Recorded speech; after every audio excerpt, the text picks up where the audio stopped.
يا جماعة، القصة اللي هقولها لكم حصلت في حارة صغيرة من حارات مصر القديمة.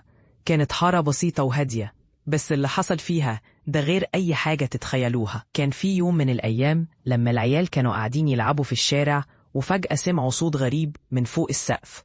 صوت مزعج زي هسهسة خافتة، كأن حد بيتمتم بكلام غريب. والصوت ده كان بيزيد ويقرب، والعيال بدأوا يترعبوا ويفتشوا حواليهم، بس ما كانش في حد غيرهم. اللي حصل بعد كده إن الصوت ده بدأ يطلع بشكل متكرر، وكل ما يلاقوا حد من العيال يقرب الصوت يختفي فجأة. وبدأت الحكاية تنتشر في الحارة، والناس بدأت تتكلم عنه، بس ما حدش كان عارف إيه اللي بيحصل بالظبط. وفي يوم أحمد اللي كان أصغر عيل في الحارة قرر يروح يشوف السقف ده علشان يعرف إيه سر الصوت ده.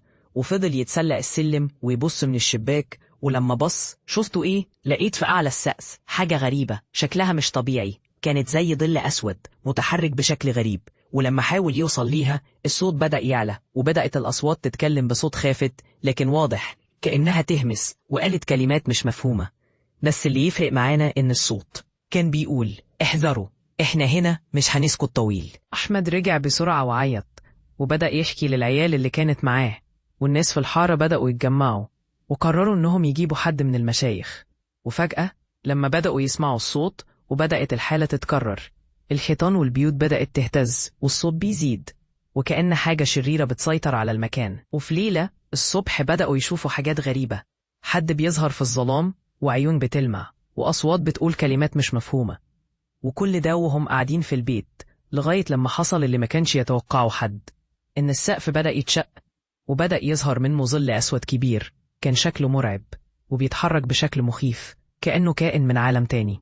الحارة كلها اتجننت، والناس كانوا بيجروا والعيال كانوا بيصرخوا. بس اللي حصل بعد كده إن الظل ده خرج من السقف وبدأ يطارد كل اللي في الحارة.